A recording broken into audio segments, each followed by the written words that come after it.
August 1st, 2021. I just found this on, not QVC, but might as well be, community board, whatever. Something about a place called Greenwood. Like, if this actually exists, because I've never seen it before, this is like how heaven exists. But what exists in New York City in the 20th century, year 21, is the fucking all shit went to hell and none of you all slept through it. You didn't even fucking do a goddamn thing. All that power and prestige and echelon severance that you all have. I'm stuck in a fucking internment camp, stupid shits, and you left yourself landmarks like this at National Historical Society, and then you forgot to pick the kids up. As very large tombs, these were designed to impress visitors. Visitors from where? Like another planet? That went on in the world is also going on at the cemetery. These Steinways, of course, were the Steinways? The family. pianos? You mean the Pheno? P-H-E-N-O. They built the largest tomb at Greenwood. Right. There is room for 256 interments. Internments. 28 on the first floor. I just wonder how that in There's there. a huge granite slab that you can crank up, and 128 in the basement. Really? Wonder why they would have done that.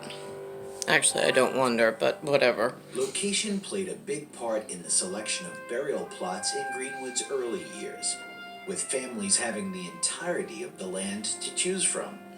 One section of the cemetery draws its importance for not only being the highest land in Brooklyn, but also because of its connection to the founding of our nation. An important part of the history of the cemetery. And I have no idea who this woman is. Never met her, never spoke to her, never came to find me, never invited me here, never told me it was in Brooklyn. Over a large swath of Brooklyn, but it went through. Why does she get paid, and why does she have stipend in Commonwealth? They do enactments every year about the Battle of Brooklyn. What? This is the largest battle.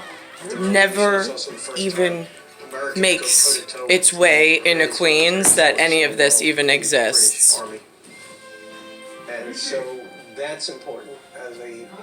Where's this guy? Why doesn't he come and say, hey kiddo, Who have been buried there. you gotta like get involved and here's how you do it? Served in war. Would be fucking nice. I mean, but I know you New Yorkers aren't exactly like the most helpful. But you do lie to overseas when you want their money. That's clear as a day. I did notice a U.S. Coast Guard ship today, by the way, Largest monument on cooking on top deck. I mean, they were using it like a mini yacht. place there, And they were docked off the coast of Hawaii. moment in our nation's I history. find that interesting because then I see other U.S. Coast Guard ships that are actually like training and whatnot, so it gets a little confusing which lie you're telling each other or you're not even reporting in anymore. In the Civil War, and that perhaps we should look for Civil War soldiers. They don't teach that this is going on now. When at we all. launched our Civil War project, we thought that we might They find make it like it happened We already. have passed 5,000. They don't teach that this is simultaneously going on. Identified. Why is that? I'm just We curious. did biography, research their histories for each of them. That's now online. We've gotten over 2,000 gravestones from the Department of Veterans Affairs for soldiers who were in unmarked graves. Military monuments Unmarked graves because their bodies haven't hit the grave yet, you mean? and died in war. Some have little information on them, others long narratives. But there is one monument in Greenwood with a uniquely tragic story.